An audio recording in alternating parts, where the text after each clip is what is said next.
Gimana kabarnya anak-anak? Sehat semua ya? Baik, sebelum kita memulai pembelajaran, saya minta ketua kelasnya mana ini? Masuk apa enggak ini ketua kelasnya? Masuk. Mana? Angkat jarinya. Oke, baik. Silakan pimpin kawan-kawannya untuk berdoa sebelum pembelajaran. Berdoa dimulai.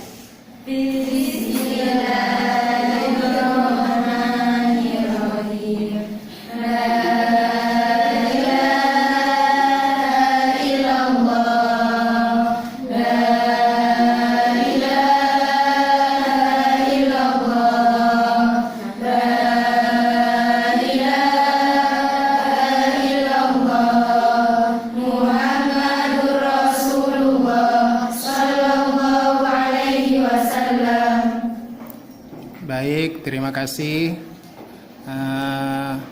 Selanjutnya, sebelum saya menjelaskan materi yang sebenarnya, atau sebelum kalian nanti masuk pada diskusi, perlu saya sampaikan dulu tujuan pembelajaran kita hari ini. Sudah tahu apa enggak babnya? Bab apa?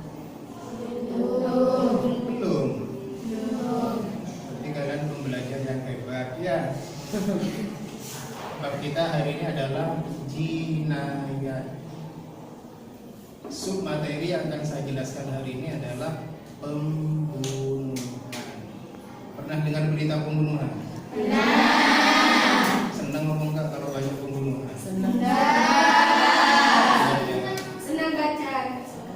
Dalam Islam pembunuhan itu ada hukum-hukum yang menyertainya. Tidak serta-merta ada orang dibunuh selesai, tetapi ada kelanjutan hukumnya. Namun sebelumnya kalian perhatikan dulu ya. Jadi tujuan kita belajar tentang pembunuhan ini, pertama adalah diharapkan di akhir pembelajaran nanti kalian mengerti macam-macam pembunuhan dalam syariat Islam. Jadi nanti kalian bisa membaca itu di buku yang sudah kalian bawa. Nanti modelnya adalah kalian bersama kelompok kalian mendiskusikan macam-macam pembunuhan dalam Islam itu. Selanjutnya nanti saya tunjukkan gambar, terus kalian menganalisa apa hubungan gambar itu dengan materi yang sudah kalian pelajari. Baiklah, sekarang kita bentuk kelompok ya dengan cara berhitung ya.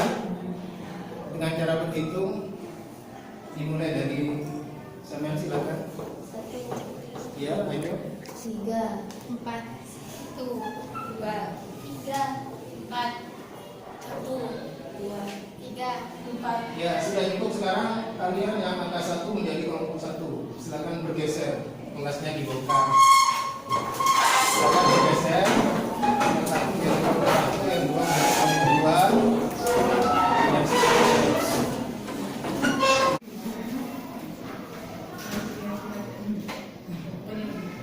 Baik anak-anakku, tolong perhatikan ya. Nanti biar kalian kalau menganalisis gambar yang Bapak tunjukkan, kalian bisa menganalisis dengan cepat ya. Karena kita juga berhubungan kita juga harus mengefektifkan waktu terbatas kita dalam pembelajaran ini. Nanti di tengah-tengah materi kalau ada yang mau bertanya bisa langsung acungkan jari. Bisa dimengerti ya? Bisa. Pembunuhan itu dalam Islam itu dibagi menjadi 3. Ada yang disebut dengan pembunuhan sengaja ya, yang pertama. Yang kedua, pembunuhan semi sengaja. Terus yang ketiga, pembunuhan tersalah. Apa arti dari ketiga-tiganya? Yang pertama, pembunuhan sengaja. Itu artinya adalah pembunuhan terencana dengan menggunakan alat-alat yang biasanya memang bisa membunuh. Namun begitu, yang membunuh juga ada syaratnya. Pertama, yang membunuh itu harus baligh. Berarti kalau anak-anak membunuh dengan sengaja, maka dia tidak mempunyai tuntutan hukum seberat orang yang sudah baligh. Begitu ya? Terus yang kedua, korban yang terbunuh itu orang yang baik-baik dan darahnya dilindungi. Maka kalau yang dibunuh itu bukan orang baik-baik dan darahnya tidak dilindungi, maka pembunuhnya juga tidak bisa dituntut sebagai pembunuh. Contohnya misalnya yang dibunuh orang kafir musuh. Berarti itu adalah contoh orang yang darahnya tidak dilindungi.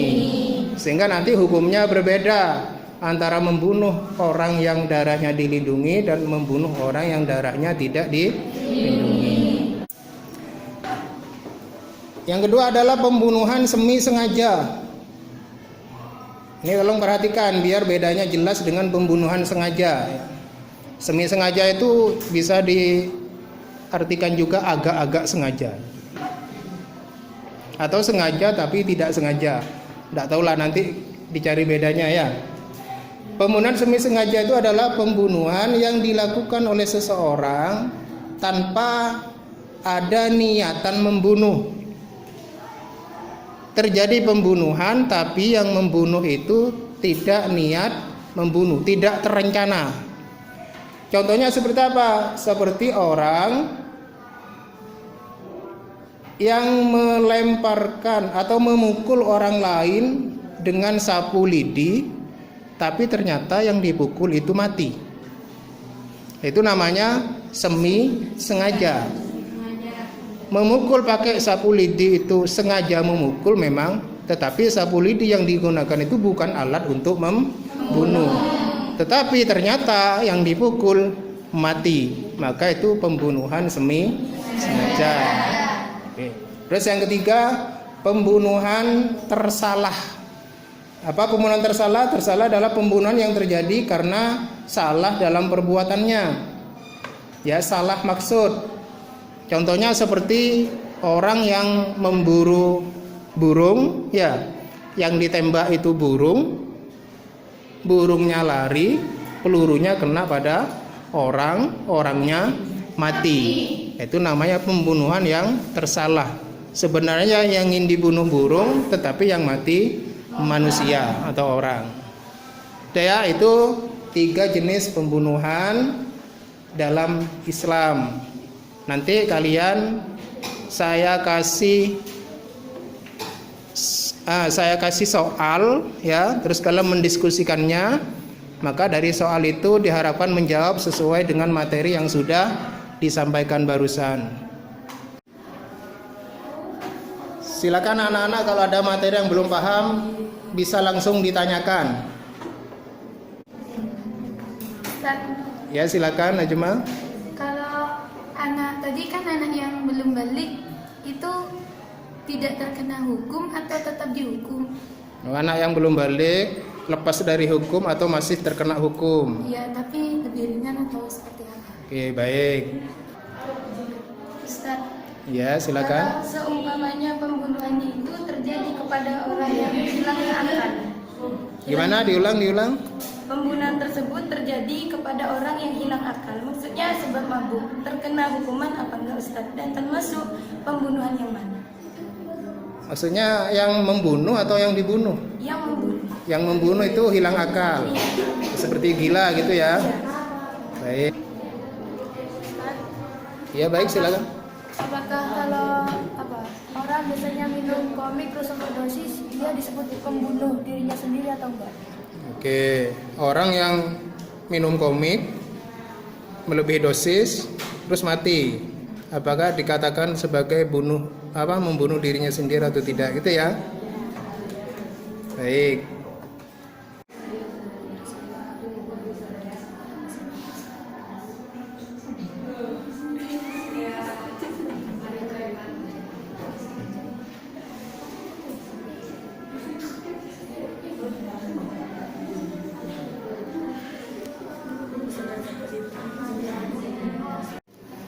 Baik, anak-anak sudah merumuskan jawabannya ya? Sudah ya? Silakan kelompok 1 menjawab pertanyaan atau masalah dari kelompok 2. Silakan. Adapun syarat wajibnya kisos yang nomor 2 yaitu si pembunuh adalah orang yang berakal sehat, maka bertolaklah hukum kisos atas orang yang gila, kecuali bila kegilaannya kumat-kumatan, maka dia harus dikisos pada saat-saat sembuh kegilaannya. Berarti jawabannya? Berarti kalau waktu gila dia membunuh, dia agak dikisos, tapi kalau udah sembuh, dia wajib dikisos gitu. Oh, begitu ya. Berarti kisos ditegakkan ketika sudah sembuh. Baik, saya tampung dulu jawabannya. Silakan kelompok 3 menjawab permasalahan dari kelompok 4 tadi. Jadi harus seseorang yang terlindungi darahnya itu seorang yang Islam dan tidak melakukan dosa besar. Nah, begitu ya? Iya. Islam dan tidak melakukan dosa besar. Berarti itu darahnya dilindungi. Baik, saya catat dulu.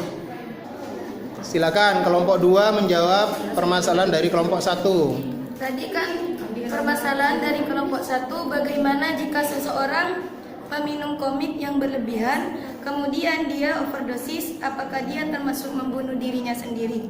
Dan diskusi dari kelompok saya, ya dia yang termasuk membunuh dirinya sendiri.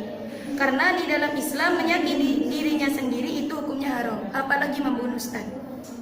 Begitu ya. Jika nanti di akhirat dia pasti yang terkena hukuman karena dia yang membunuh dirinya sendiri.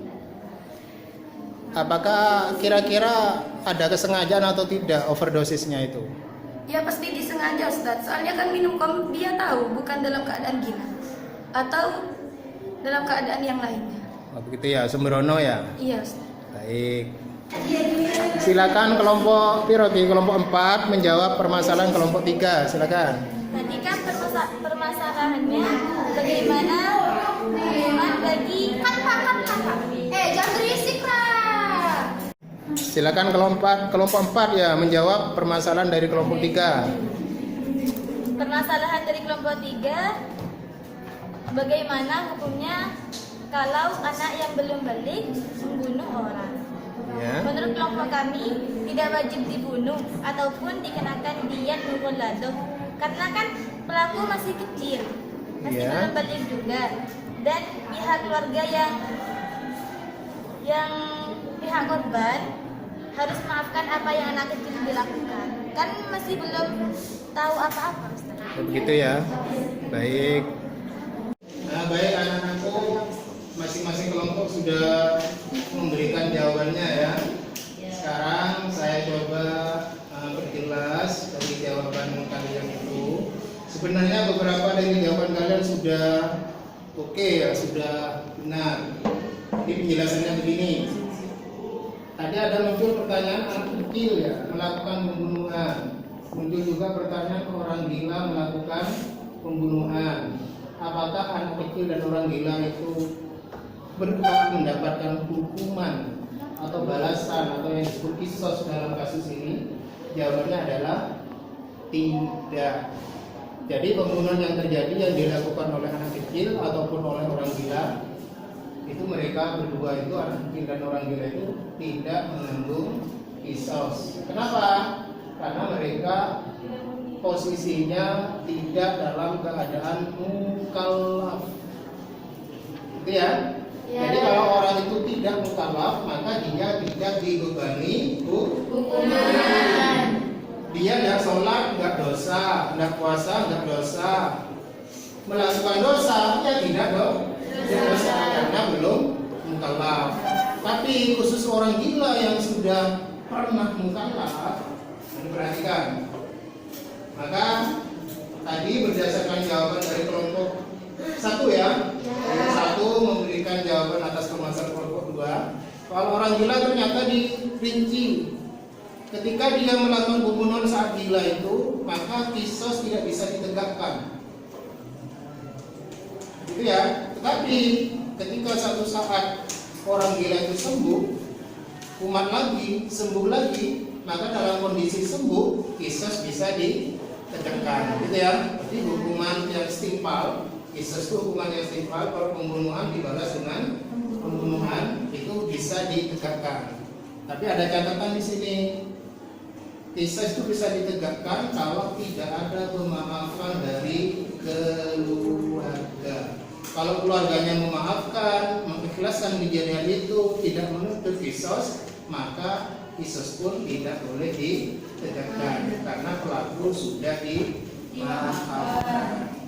Baik, untuk apa tadi? Yang sini apa tadi? Menjawab apa?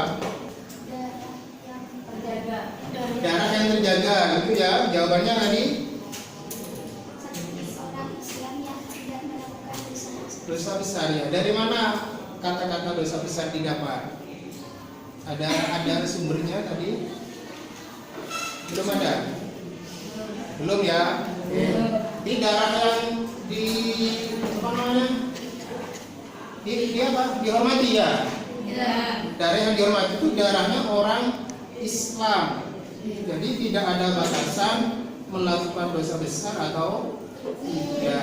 Ya, kalian nanti bisa, itu ada di Safinatun Najah, ada orang-orang yang dimuliakan dan orang-orang yang dihinakan. Di situ kalian bisa belajar siapa sebenarnya orang yang darahnya dilindungi. Ya. Terus yang terakhir tadi, jawab apa tadi? Permasalahannya tadi sudah ya? Sudah dijawab. Oh, yang anak kecil ya. Yang ini tadi? Komik ya? Komik. Tadi jawabannya dianggap bunuh diri, gitu ya.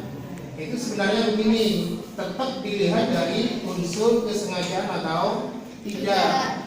Jadi orang sengaja bunuh diri itu ada indikatornya, ada ciri-cirinya. Contoh, misalnya dia gantung terus lehernya diikat dengan tali terus mati, maka itu tentu bunuh diri yang disengaja. Tapi kalau penyebabnya itu komik dan yang diminum itu standar saja, satu bungkus misalnya, tiba-tiba dia ada overdosis dan mati, maka itu tidak tergolong disengaja, kecuali komiknya satu limbah. Berarti dia sengaja bunuh diri. Jadi sengaja atau tidak tetap dilihat tanda-tanda yang mengiringi kematiannya. Betul ya? Ya. Sudah. Kalau ada pertanyaan lagi silakan. Sekarang kalian perhatikan gambar yang saya bawa ini, ya. Ini ada 4 gambar. Gambar 1 pistol air anak. Gambar 2 pistol peluru besi. Gambar 3 tahu goreng. Gambar 4 pisau.